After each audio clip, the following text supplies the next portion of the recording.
Hi everyone, আসসালামু আলাইকুম। Good morning. এই যে দেখেন সকালবেলা আমার গাছে, গোলাপ গাছে হলুদ ২ টা গোলাপ ফুল ফুটে আছে। কি সুন্দর! তো আজকে হচ্ছে ফ্রাইডে, সবাই বাসায়। আর এই তো এখানে হচ্ছে আমার মা নাস্তা রেডি করতেছে। তো আমাদের বাসার নিয়ম এইটাই প্রতিদিন। সকাল, সকাল আমরা ঘুম থেকে উঠি, রুটি বানানো হয়। ভাজি রুটি আমাদের বাসায় থাকতেই হবে। মাঝে মধ্যে ব্যতিক্রম হয়, খুবই কম। মানে মেক্সিমাম টাইমই আমাদের রুটি খাওয়া হয়। রুটি, ভাজি, ডিম এসবই খাওয়া হয়। তো আজকে একটু ব্যতিক্রম হচ্ছে। ছেলে-মেয়ে দুজনেই ঘুমাইতেছে, ওদের স্কুল বন্ধ। তো এই তো আম্মা এখান দিয়ে রুটি রেডি করে নাস্তা রেডি করতেছে। আর এই সকাল, সকাল একটা ফোন আসলো। গেস্ট আসবে বাসায়। তো গেস্ট হচ্ছে আমার এই যে আমি যে অসুস্থ অবস্থায় একজন নার্স সবসময় আমার দেখাশোনা করত। তো উনি বলল যে, "আপা আমি আমার বাচ্চাদেরকে নিয়ে আসতে চাই।"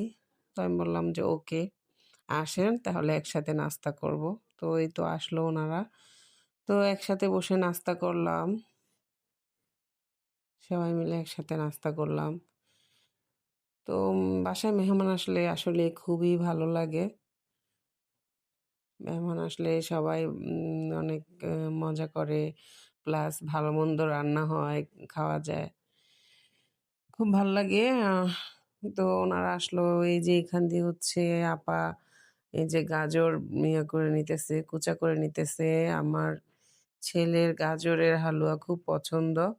তো ও হচ্ছে আমি প্রত্যেক শীতেই আমি ওকে কয়েকবার বানিয়ে দেই। তো এবার যেহেতু আমি অসুস্থ তো ওর নানু একবার বানায় দিছে, শেষ হয়ে গেছে। তো এখন হচ্ছে এজন্য মা আবার ৫-৬ কেজি কিনা নিয়ে আসছে। আইনা এই যে করে কুচা করে নিতেছে আপাকে দিয়ে। তো গাজরের হালুয়া বানায় দিবে জারিফকে। তো এই তো এখান দিয়ে হচ্ছে আমার হাত ব্যথা করতেছিল। সারারাত্র ছেলেকে রাখতে, রাখতে হাত ব্যথা করতেছিল। তো এই যে আমার বড় ছেলে আমার হাত চাইপা দিতেছে। এই যে আমার ছোট ছেলে তাকিয়ে আছে। আর হচ্ছে এই তো আমার একমাত্র মেয়ে দুষ্ট।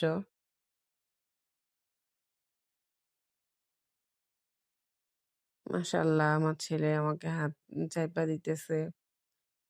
আর এই তো ছোট ছেলেটা তাকিয়ে, তাকিয়ে দেখতেছে ভাই যে মার সেবা করতেছে। এই হইলো অবস্থা। তো এখান দিয়ে মেহমান আসছে, ওরা আছে, বসে আছে সবাই। আর নাস্তা-টাস্তা করে আর ওইখান দিয়া হচ্ছে আমি যেহেতু অসুস্থ, মা কিছুই করা পসিবলও না। আর পারি না, অসুস্থ খুবই। তো এই মুহূর্তে কাজ করা তো সম্ভব না। তো আমি আর কি করব? বসে, বসে মেহমানদের সাথে কথা-টথা বলতেছি।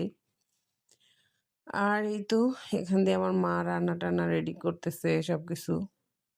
আর এই যে আপা আমার ছেলেকে নিয়ে বসে আছে। তো আসলে অসুস্থ অবস্থায় মার যে কত দরকারি সেটা মা না থাকলেই বোঝা যায়। তো এই যে অসুস্থতার সময় যদি মা না থাকতো যে আমার কি হইতো? যতই হেল্পিং হ্যান্ড থাকুক না কেন?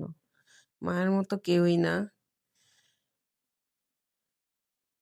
একজন তো ছুটা কাজের মানুষ ছিলই সবসময়। তো এরপর হচ্ছে দেশের বাড়ি থেকে একজন আনাইছি। তারপরও মনে হয় যে অসম্পূর্ণ, অসম্পূর্ণই লাগছে। যতদিন মা না আসছে, মার যত্ন যেভাবে যত্ন করে এটা কেউই করতে পারবে না। মার তুলনা শুধু মাই। তো আর কি এই তো মা একের পর এক রান্না করতেছে। মার খুব কষ্ট হইতেছে।